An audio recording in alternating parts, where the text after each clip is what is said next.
Alléluia. Amen, amen, Alléluia. amen, amen. Amen.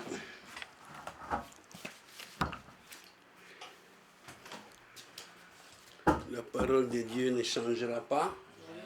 La parole de Dieu ne disparaîtra jamais. Jamais. Elle restera toujours immuable. Elle est toujours là.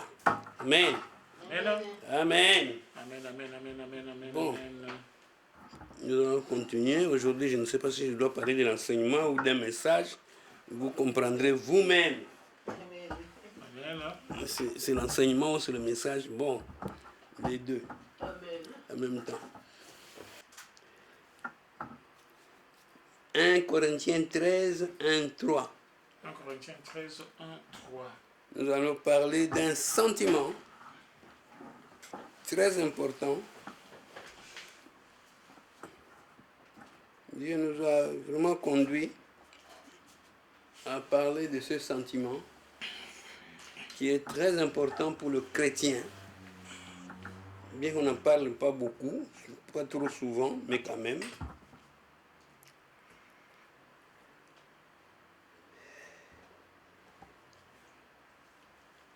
Qui va lire ici? Tu peux lire?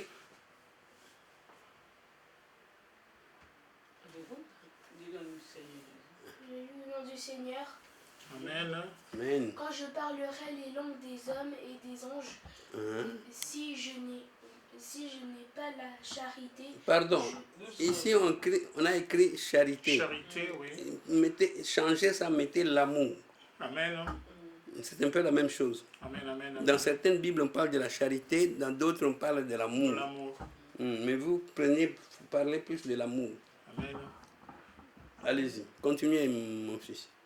je suis un airain qui résonne ou une cymbale Qui retentit. qui retentit.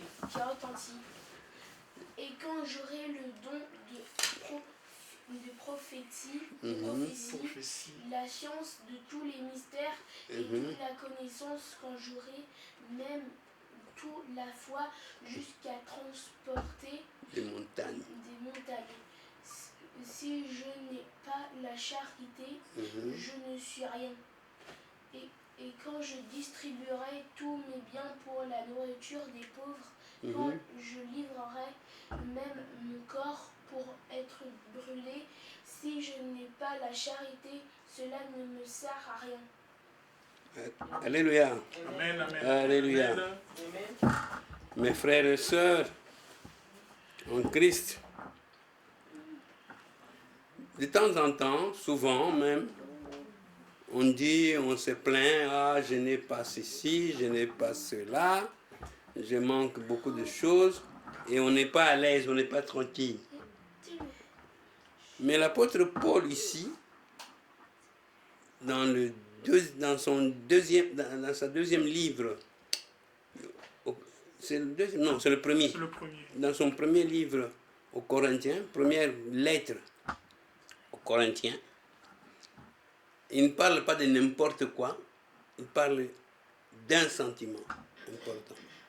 Il dit, quel que soit, je transpose tout ce qu'il a écrit là, il dit, quel que soit ce que vous avez, quelle qualité, que ce soit quelles aptitudes, quelle capacité que vous avez, qu'est-ce que vous pouvez faire, mais pour un vrai chrétien, si vous n'avez pas l'amour, vous n'êtes rien. Vous n'avez rien. Amen. Amen, amen. Amen. Amen. L'amour, c'est quelque chose de terrible et de très, très important pour un chrétien. À l'époque, Jésus nous a envoyé son esprit. Et cet esprit est venu avec des manifestations, ce qu'on appelle des manifestations de l'esprit. Mais les Corinthiens, à un moment donné, c'était un peuple très compliqué, qui ne suivait pas tout à fait ce que Dieu enseignait, les gens, les Corinthiens là, au lieu d'utiliser l'esprit qu'on leur a envoyé pour leur édification, pour leur évolution, non, ils se sont mis à se diviser. Alors, l'apôtre Paul a vite compris ce qui n'allait pas chez les Corinthiens. Il s'est rendu compte qu'en fait, les Corinthiens, eux, ils appliquaient, ils exerçaient leurs dons, ils manifestaient leurs dons sans amour. Alléluia. Amen. Alléluia. Amen, amen, amen, amen, amen. Ils avaient les dons, ils avaient tout ce qu'il fallait faire, mais ils n'avaient pas l'amour.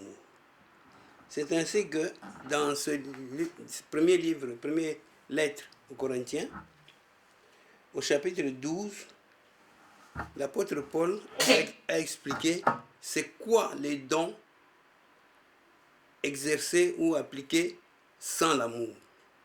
Ça donne des désordres. Et dans le chapitre 13, dans le chapitre qui suit, l'apôtre Paul maintenant explique, vous pourrez lire tout ça après, explique c'est quoi le vrai amour, comment il faut appliquer le vrai amour. Et dans le chapitre 14, il explique maintenant comment appliquer, comment manifester les dons avec l'intervention de l'amour. Amen.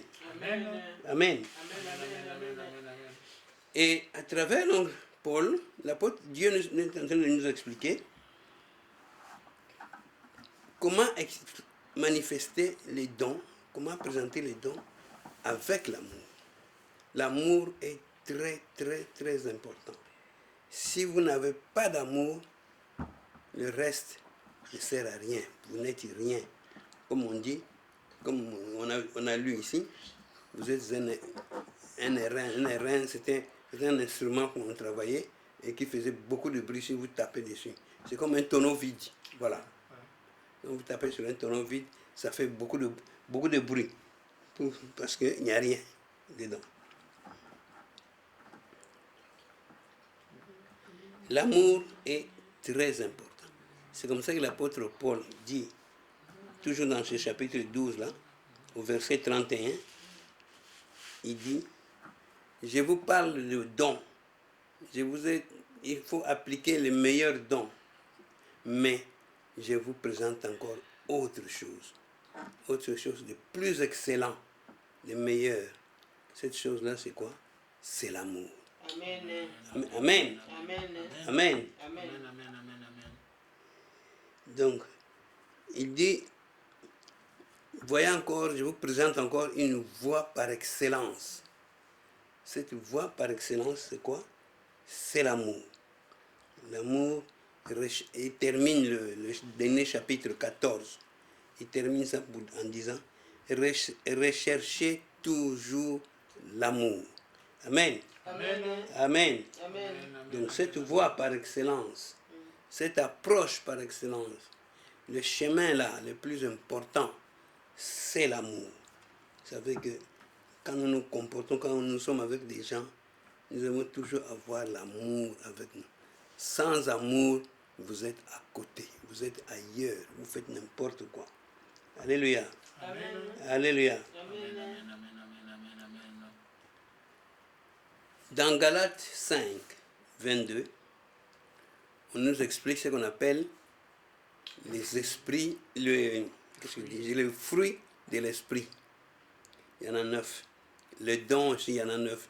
Je ne vais pas faire une étude aujourd'hui sur les dons, sur les fruits de l'esprit. Ce n'est pas un autre jour. Mais, quand vous lisez le fruit de l'esprit dans Galates 5, 22, on commence toujours par l'amour. Il y a l'amour, il y a la joie, et ainsi de suite. Ah, il a déjà mis ça, voilà. Très bien. On commence toujours par l'amour. J'ai dit l'amour, la joie, la paix, et ainsi de suite. La douceur, la maîtrise de soi, tout ça. La maîtrise de soi, c'est la tempérance, c'est la même chose. Voilà. Donc Dieu nous explique que l'amour, c'est le premier et le plus important fruit de l'esprit. Et il est même plus important que tous les dons que vous pouvez avoir. Il est même plus important que tous les autres dons. Malheureusement, dans les églises, les gens en parlent très rarement. Les gens insistent beaucoup plus, parlent beaucoup plus des dons. Surtout que maintenant, on a appris à manifester un don, le don de langue, de diversité de langues. Ouais. Vous voyez, tout le monde, tous les serviteurs, ils commencent à parler de fausses langues d'ailleurs. Oui. On ne parle que de ça. Et quand vous lui demandez, vous demandez à ce pasteur-là ou ce serviteur-là qui vous montre qu'il raconte qu'il a des prophéties terribles, vous lui demandez quel est votre fruit. Quel est votre fruit? Comme dans Galates 5, 22, on parle des fruits de l'esprit. Quel est votre fruit? Faites cette expérience. Demandez au pasteur qui vous parle. Quel est votre fruit d'esprit? Dans la plupart du temps, il ne pourra pas te répondre. Ben, s'ils Alléluia. citent un, alors, Comment? comme ils connaissent la Bible, s'ils citent un des fruits, Bon, tant mieux. Mais c'est l'amour le plus grand, le plus important. amen, amen, amen. C'est l'amour. Amen. Amen. D'ailleurs, toujours l'apôtre Paul, dans la même lettre, le même épître, au verset 12, chapitre 13, verset 13, la Bible dit, la foi, l'espérance et l'amour sont les trois choses qui doivent rester dans les temps actuels. Donc, quels que soient les problèmes, quelles que soient les difficultés, mais tu dois garder la foi, l'espérance que Jésus revient et l'amour. Donc, Dieu ne reproche jamais à qui que ce soit de ne pas avoir un don. Tu peux ne pas avoir un don. Je vais parler des dons tout à l'heure. Mais tu ne peux pas ne pas avoir l'amour. L'amour, c'est un fruit qui doit toujours habiter tout vrai chrétien. Amen. Amen.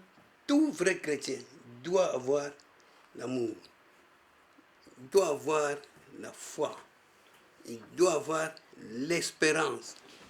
Mais parmi les trois choses, le plus grand, c'est quoi? L'amour. C'est l'amour. Toujours. Si tu as la foi, mais tu n'as pas l'amour,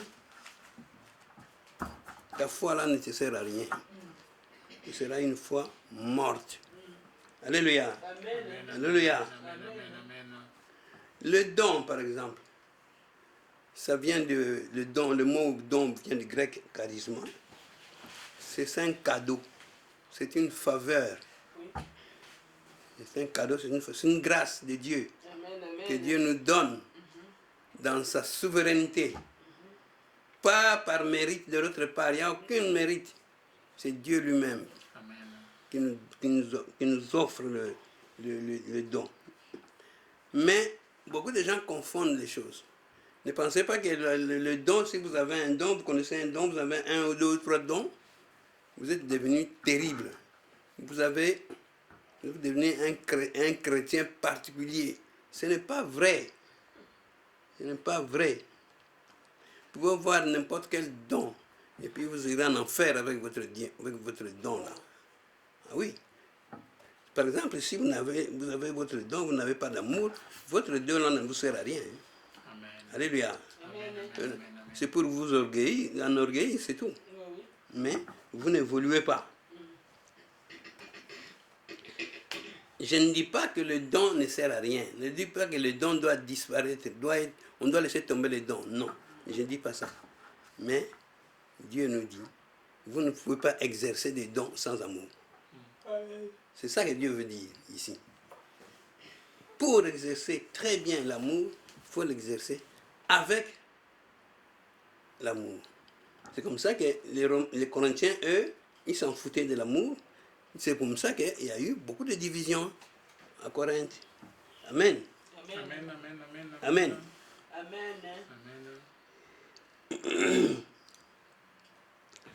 L'amour, c'est quelque chose de terrible. Voyons un peu c'est quoi l'amour en réalité. Si vous lisez dans le dictionnaire de Larousse, on vous dit que l'amour, c'est un... Qu'est-ce qu'il dit? C'est un sentiment, c'est une affection, c'est une attirance. Attirance d'un homme, d'une personne vers l'autre, tout simplement. Mais la Bible distingue 3 types d'amour. Ça, c'est la Bible. Il y a d'abord, je vais être bref, il y a l'amour agapao. En français, on peut dire agapé. C'est l'amour agapé. C'est l'amour que Dieu donne. C'est l'amour divin. C'est l'amour qui vient de Dieu. C'est l'amour... Alors, amen. Amen. C'est l'amour que tout le monde doit avoir, tout chrétien doit avoir. Ça vient de Dieu. C'est l'amour profond, le plus grand amour. Il est lié à ce qu'on dit, tu aimeras ton Dieu de tout ton cœur, de toute ton âme, de toute ta force. On va y revenir. Deuxième type d'amour, c'est ce qu'on appelle l'amour philéo. C'est l'amour naturel, comme on peut dire. C'est l'amour fraternel. C'est l'amour entre 2 copains, entre 2 prochains. Vous voyez? C'est l'amour qu'on a entre membres de famille, par exemple. C'est ce qu'on appelle l'amour philéo. Même entre le papa et son fils, la maman et sa fille, la maman et Jephthé, ça c'est l'amour philéo. Amen. Amen. C'est l'amour naturel. Troisièmement, il y a l'amour Eros. Eros, c'est toujours en grec. L'amour Eros, c'est l'amour passion. C'est l'amour que développe un homme et une femme. C'est l'amour qu'a papa et maman. Alléluia. Amen. Alléluia. Amen. Donc, c'est un amour très fort, un amour fusionnel. Et c'est l'amour qui transforme les 2 personnes en une seule personne. C'est ça l'amour Eros. Donc il y a 3 types d'amour. Vous devez toujours mettre ça en tête. Amen. Mais dans les 3 amours, l'amour le plus important, l'amour que personne ne doit manquer, c'est l'amour agapé. C'est l'amour qui vient de Dieu, c'est l'amour profond. Vous ne devez jamais rater ça, quel que soit l'âge, quel que soit le boulot, quelle que soit la nature, les personnes, vous devez toujours avoir l'amour agapé. Ok?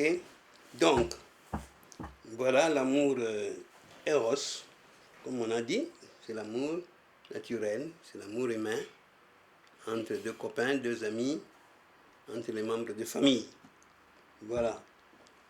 Maintenant,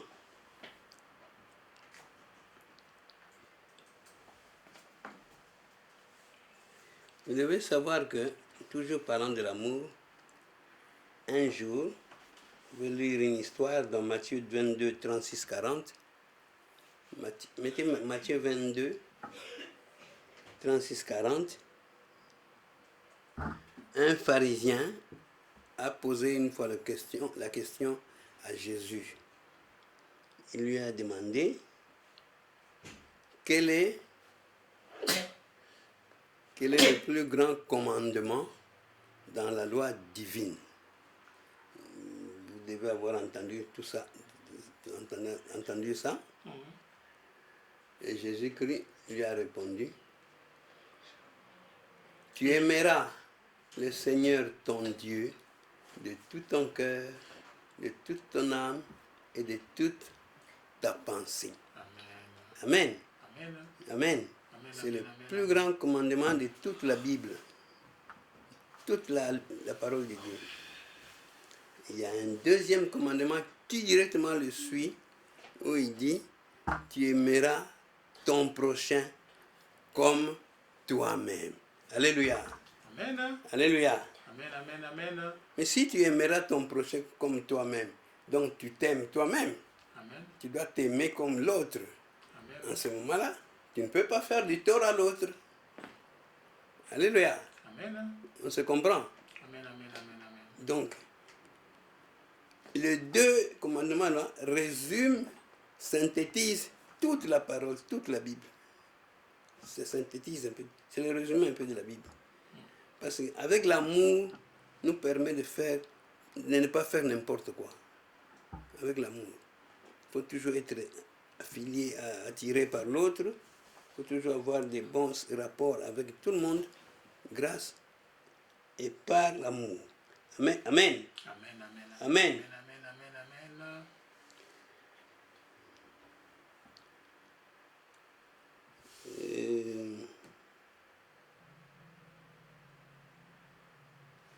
Mais nous devons toujours savoir que c'est bien beau de parler toujours de l'amour, mais quand nous en parlons comme ça peut avoir un air abstrait, ça peut être théorique. C'est pour ça que l'amour ne doit pas se limiter comme chez les politiciens ou chez les musiciens. L'amour ne doit pas se limiter au slogan, au discours vain, au discours, comment je dirais, inutile. L'amour doit se matérialiser, l'amour doit passer par des actes concrets, par ce qu'on appelle des expressions d'amour, ou carrément des actes d'amour.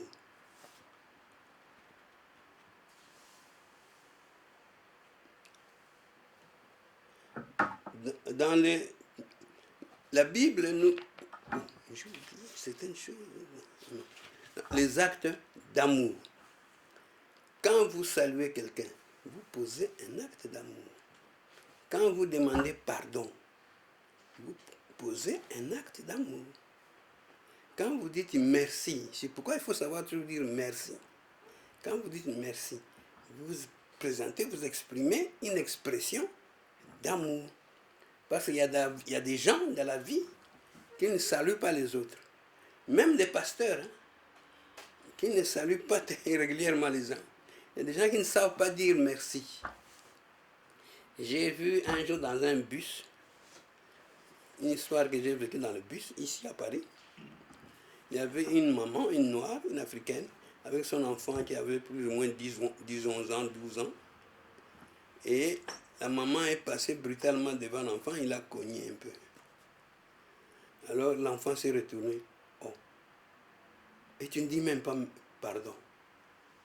Donc l'enfant dit à sa maman, et tu ne dis même pas pardon. Alors moi j'étais là à côté. Alors la maman s'est fâchée, elle s'est dit, qu'est-ce que tu me dis? Mais comme nous sommes dans le bus, elle n'a pas continué. Elle a dit, qu'est-ce que tu me dis là? Bon, attends, tu vas voir. On va arriver à la maison. Mais maman avait tort. L'enfant avait raison. Mais est-ce que l'enfant aussi, comme enfant, il pouvait dire ça à sa mère devant tout le monde? Je ne sais pas. Voilà le problème. Donc il faut tous les actes que nous posons, il faut tous les poser avec amour. Si l'enfant connaissait vraiment des expressions d'amour, il ne devait pas se comporter comme ça. La maman aussi ne devait pas réagir de cette façon-là. Mais il leur a manqué une attitude d'amour. Amen. Amen. Amen. Dans la Bible, nous avons certaines histoires qui nous démontrent, qui nous montrent des expressions d'amour, des cas concrets. Dans Luc 10, 30 à 37, Luc 10, 30 à 37, vous avez une histoire que vous avez certainement déjà entendue. C'est l'histoire de monsieur qui voyageait, qui partait de Jérusalem pour descendre à Jéricho. Et en route, il a été agressé par des brigands qui l'ont battu et qui l'ont laissé à demi mort. Alléluia. Amen. Alléluia. Amen, amen, amen, amen. Après, il y a eu un lévite qui est passé, donc de la famille de Aaron, Oui, non. et qui travaille dans le tabernacle. Et un autre plus tard, c'était un sacrificateur qui est passé par là. Ils ont vu ce monsieur et ils sont passés à côté. Ils l'ont laissé. Plus tard, c'est un Samaritain qui est passé. Pourtant, les Samaritains ne s'entendaient pas avec les Juifs. Ils n'avaient pas de bonnes relations. Mais ce Samaritain-là est arrivé. Il a pris le monsieur, il l'a secouru, il l'a aidé, il l'a soigné, et il l'a amené dans une auberge, et il l'a laissé là, et il a dit, je vais payer tout ce qu'il faudra. Ce type-là a été soigné, et au retour, le Samaritain l'a récupéré. Et il a été sauvé ainsi. Alléluia. Amen. Alléluia.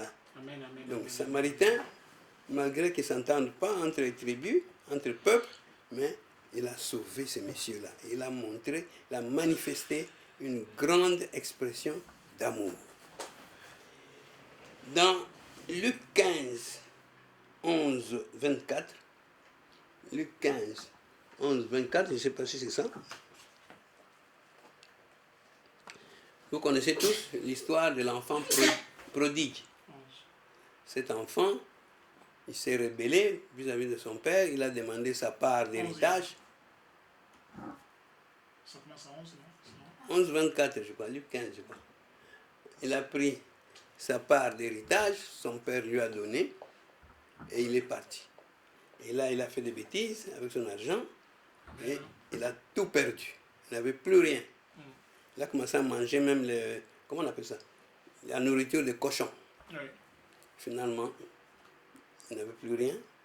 Il s'est rappelé qu'il avait son père a des histoires, a des richesses, et il est rentré. Quand il est rentré, de loin, son père l'a vu. Son père savait que c'était un enfant, mais c'est mon enfant, mais rebelle. Et le père avait été très content. Il est allé embrasser son fils. Et il a récupéré, et il a fait une fête pour le retour de son fils. Son grand frère, c'était le deuxième, c'est le grand frère, s'est fâché. Pourquoi on a fait une fête pour cet enfant, ce rebelle? Donc, ce grand frère a manqué d'expression d'amour. Tandis que le papa, lui, il a manifesté, il a montré qu'il avait beaucoup d'expression d'amour, beaucoup de charité. C'est le pardon, en fait. C'est le pardon en quelque sorte. Mais Amen, oui. le pardon vient, dans ce cas-là, vient de l'amour. De l'amour. Amen. Alléluia. L'autre cas que je vais vous raconter aussi, c'est dans Acte 9, 26, 28. Acte 9, 26, 28, c'est l'histoire de Barnabas. Barnabas, on l'appelait l'enfant d'exhortation. Acte 9, 26, 28. Acte 9, 26, 28. C'est plus loin que la conversion de Paul. Acte 9, 26, 28. Oui, 26, 28. Barnabas, on l'a appelé l'enfant d'exhortation, l'enfant d'encouragement. Parce que cet enfant, à ses côtés, quand vous arrivez, vous commencez à vivre avec lui, si vous êtes à ses côtés, vous serez toujours encouragé, édifié. Dans la vie, nous avons parfois, souvent des situations difficiles. Nous sommes des âmes parfois, ce qu'on appelle des âmes fatiguées. Blessé. Il faut que quelqu'un soit à côté de vous avec des paroles d'amour pour vous encourager, pour vous exhorter, pour sortir même mentalement de cette situation de difficulté. Et Barnabas a fait ça avec Saul, qui deviendra l'apôtre Paul. Saul, c'était un persécuteur des chrétiens. Il allait faire arrêter les chrétiens. Mais après sa conversion, Dieu lui a dit, voilà ton travail, tu seras mon disciple, tu dois exhorter les gens. Après qu'il soit baptisé par Ananias, et ainsi de suite. Mais les gens ne voulaient pas le croire. Parce qu'on le connaissait, on savait que c'était un persécuteur. On menaçait même de l'attraper, de le tuer. Finalement, il a fui. Il est parti chez lui, il est rentré chez lui à Tars. Et à un moment donné, les chrétiens, les premiers chrétiens qui commençaient à prier, se sont retrouvés dans la ville d'Antioche. Et là, ils ont commencé à prier. Ils ont commencé à prier, donc l'église a démarré, quoi. Alors Barnabas, qui a compris ça, il a dit, bon, moi je vais aller chercher Saul. Parce que c'est un frère. C'est un frère à qui Dieu a donné une mission. Il est parti là-bas. Si Barnabas n'était pas parti chercher Saul, peut-être qu'on n'aurait pas connu le Paul que nous connaissons. Il a supplié, il a demandé à Paul de revenir. Et il a amené Paul. Il a dit, on va te protéger, viens, on va travailler. Et Paul est venu. Et à Antioche, ils ont commencé à travailler, ils ont trouvé d'autres serviteurs là-bas. Et c'est ainsi qu'on les a traités des chrétiens, donc comme Christ. Comme Christ. C'est de là qu'est venu le mot chrétien. Ce sont les gens qui n'étaient pas des chrétiens, mais qui les voyaient se comporter comme Christ, qu'ils ont appelés des chrétiens. Et puis c'est de là que Dieu les a mis à part, comme on dit, dans une prière. Il a dit, mettez-moi les deux frères ici à côté, à part, donc Barnabas et Saul, parce qu'ils doivent avoir une mission. C'est ainsi qu'on a prié sur eux, on a prié pour eux, on leur a fait une imposition de main et ils ont commencé leur mission. Ils en feront 3. Ils ont commencé leur mission. Et c'était donc grâce à l'amour que Barnabas a montré, a manifesté en Paul, que Paul est devenu ce qu'il est devenu. Donc, Saul est devenu Paul lors de sa première mission. Amen. Amen. Amen.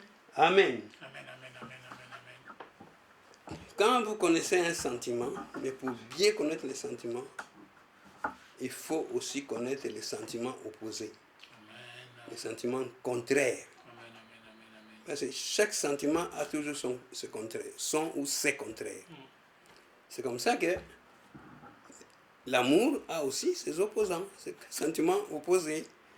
Le premier sentiment, le plus opposé, le contraire, le premier, c'est la haine. Alléluia. Alléluia. Amen. C'est la haine.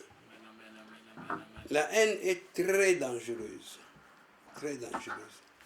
Beaucoup de gens ont la haine pour quelqu'un d'autre ou pour une personne, mais je ne sais pas s'ils s'en rendent compte.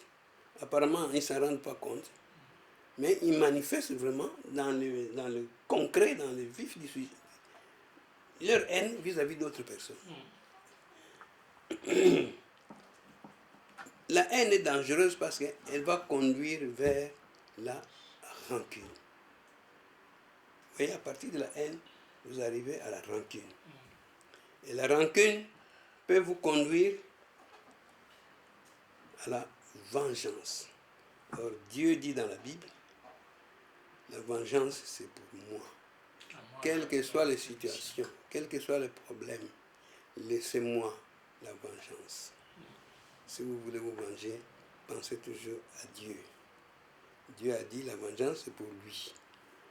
Moi qui vous parle, je fais juste un tout petit témoignage. Je suis malade à Bruxelles, je suis en coma. Tout le monde dit, même les gens de l'hôpital, les infirmiers, les médecins disent que je vais mourir. Mais j'ai fait un rêve, une vision, non un rêve carrément, où Dieu me dit, tu ne vas pas mourir. Il y a 3 personnes qui veulent te tuer. J'entends vraiment, il me dit, il y a 3 personnes qui veulent te tuer. Mais ces 3 personnes ne te tueront pas. Tu ne vas pas mourir. Mais tout ce que je te dis, toi tu ne fais rien. Même si tu te réveilles, tu ne fais rien. Moi-même, je vais m'en occuper de ces 3 personnes. Je me suis réveillé 8 jours après. Mais ces 3 personnes-là, 2 hommes et une femme, tous les trois sont aujourd'hui morts. Alléluia. Amen, amen, amen. Alléluia. Amen, amen, amen, amen, amen. La vengeance, la rancune, la haine peut amener à ce qu'on appelle aussi le mépris. Il y a des gens qui méprisent les autres. Méprisent les autres. Quand vous vous sentez méprisé, ne faites rien. Réagissez pas. Vous priez seulement. Demandez à Dieu. Parce que celui qui méprise l'autre, celui-là n'a pas d'amour. Amen. Amen, Amen. amen, amen, amen.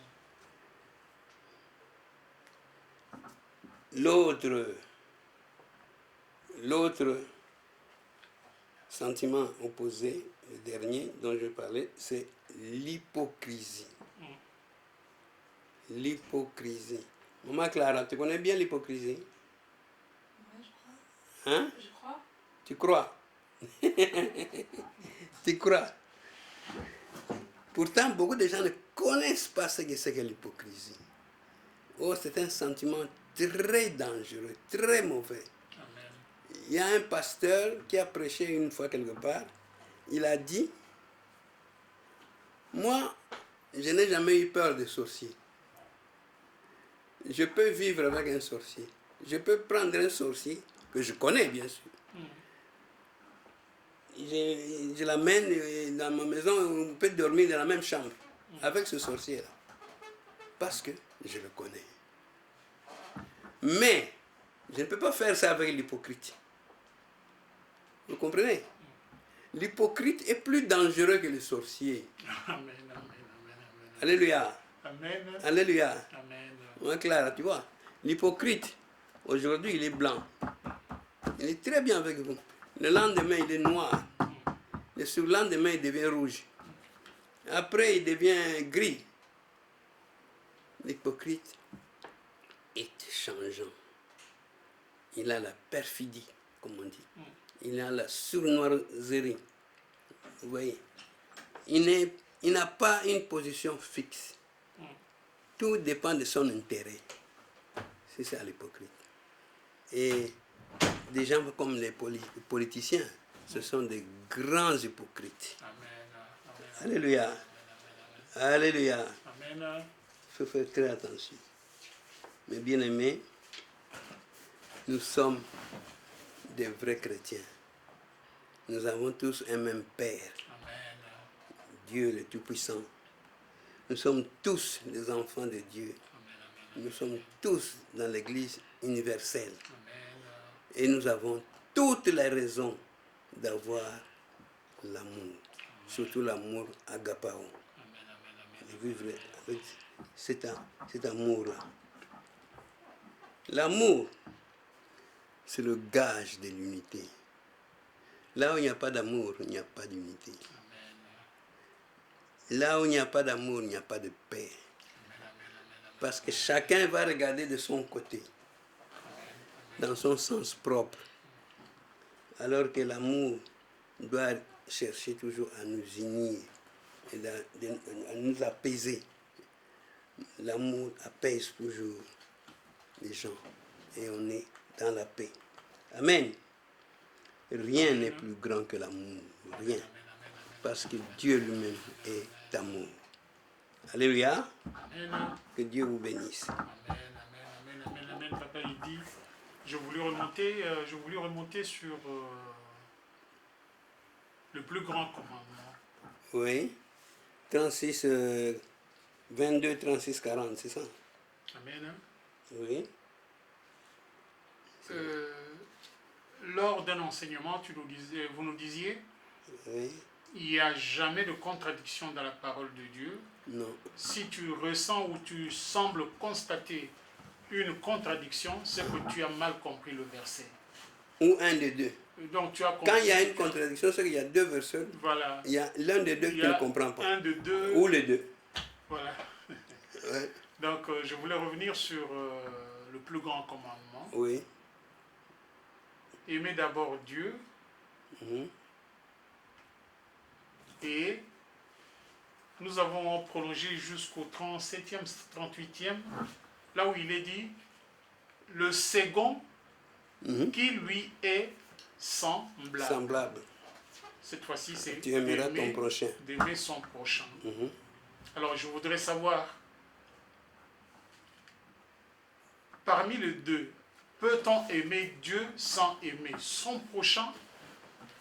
Nous avons vu des gens dans le monde aimer leur prochain, mais dire ne pas croire en Dieu. Faut faire attention. Hein. Oui. Aimer Dieu n'est pas égal à croire en Dieu. D'abord, tu peux croire en Dieu, tu peux dire que je crois en Dieu, mais tu ne l'aimes pas. Parce qu'on ne voit pas, on ne voit pas les actes et les expressions pour montrer que tu aimes Dieu. Et les expressions quand on aime Dieu sont lesquelles? Il faut être lié à Dieu. Il faut avoir une relation personnelle avec Dieu, te comporter comme Dieu le demande. L'obéissance, La soumission. la soumission, entre autres. Vous voyez. Maintenant,